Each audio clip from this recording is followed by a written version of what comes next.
Salut à tous! Aujourd'hui, j'ai envie de vous parler maquette un peu spécifique. On va faire de la maquette échelle 1, donc taille réelle, sur de l'armement. Alors l'armement, entre guillemets, ça reste intégralement du plastique. En fait, je vais vous parler des anciens kits LS Model qui ont été repris par Harry Micro-Ace. J'en ai assemblé quelques-uns il y a fort longtemps maintenant, hein. On parle de quelque chose comme entre 5 et 10 ans, suivant les modèles. Il m'en reste quelques-uns à restaurer. J'en avais récupéré il n'y a pas si longtemps que ça, notamment des Luger. Pour ceux qui ne connaissent pas le Luger, voici ce à quoi ça ressemble. C'est un pistolet de la Seconde Guerre mondiale. Toujours est-il que j'avais fait quelques petits essais en fait. Je me formais à l'aérographe aux techniques de vieillissement. Parfois c'est un peu trop, parfois pas assez. Donc sur des maquettes Harry qui coûtaient entre 600 et 1200 yens pièce, c'est-à-dire entre 5 et 10 euros, hein, voilà. Sans les frais de douane, sans le port, mais voilà. Et donc je vais vous en montrer quelques-unes, vite fait. Donc ça a été peint il y a longtemps, ça mériterait parfois d'être repeint. On va commencer par donc ce couteau baïonnette. Donc vous voyez, ça pèse absolument rien, hein, soyons clairs. Pour autant, on a un fil de lame, donc c'est du plastique. Vous voyez, donc au niveau peinture, je m'étais amusé. Donc c'était tout fait à l'énamel puis à l'acrylique. Là, en fait, les traces que vous voyez, c'est un sachet plastique qui s'était collé dessus. Il va falloir que je reprenne le vernis. Voilà. Donc essayer de faire des effets au niveau du métal. Pareil ici, faire un peu d'usure.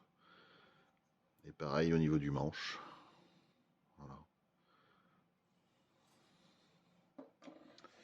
Nous avons le bon vieux presse-purée allemand de la Seconde Guerre mondiale, donc une grenade, que j'ai. Celle-ci, elle paraît lourde, mais elle est lestée. Elle pèse toujours moins lourd que l'original. On peut toujours démonter, je ne vais pas le faire parce que la peinture a tendance à sauter maintenant. On peut démonter l'arrière et faire semblant de tirer donc la goupille de la grenade, puisqu'en fait on dévissait, on tirait, ça actionnait un minuteur et on lançait la grenade avec le manche. Donc premiers essais de la technique du sel à l'aérographe. Voilà. Le manche était déjà texturé bois, mais il a fallu faire une peinture un peu réaliste. DG donc fait plein d'essais avec beaucoup de couches d'origine, en laissant parfois transparaître un peu la couche du plastique, qui est en fait plus ou moins de cette couleur-là. Il est un peu plus clair que ça. Voilà. Pareil au niveau du capuchon, j'ai fait des rayures, j'ai fait des essais. Là, j'ai tamponné avec un scotch en fait pour arracher un peu, faire comme si c'était usé par le frottement du cuir dans un étui. Voilà. Donc j'en ai réalisé plusieurs, hein. Je ne vais pas vous montrer tout ce que j'ai réalisé parce qu'il y en aurait un peu trop. Grenade fumigène, type de sel utilisé pendant la guerre du Vietnam. Alors, à savoir, sur ces maquettes-là, en fait, les goupilles et les cuillères fonctionnent. C'est-à-dire qu'on a un système de ressort qui fait que, vous voyez, on peut faire sauter, en fait, on peut la dégoupiller, faire sauter la cuillère. Mais évidemment, il ne se passera rien. Celle-ci aussi est lestée. En fait, j'ai lesté toutes mes grenades. Parce que sinon, elles sont très très légères, donc elles ont tendance à tomber un peu. Vous voyez, c'est marrant. Donc tout ça, c'est du décal. À l'époque, je savais pas forcément le faire en pochoir comme maintenant. Avec le petit vieillissement, donc technique du sel un peu légère. Vous voyez.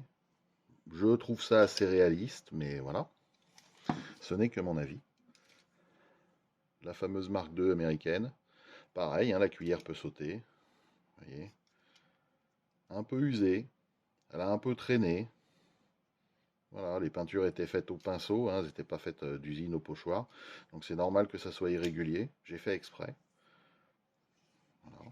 Donc elle pèse à peu près 2 fois moins que l'original. Et la M67, plus axée effectivement guerre du Vietnam également, qui a le même système, hein, au niveau de la goupille. On peut faire sauter tout ça. Et la même technique de vieillissement. Voilà.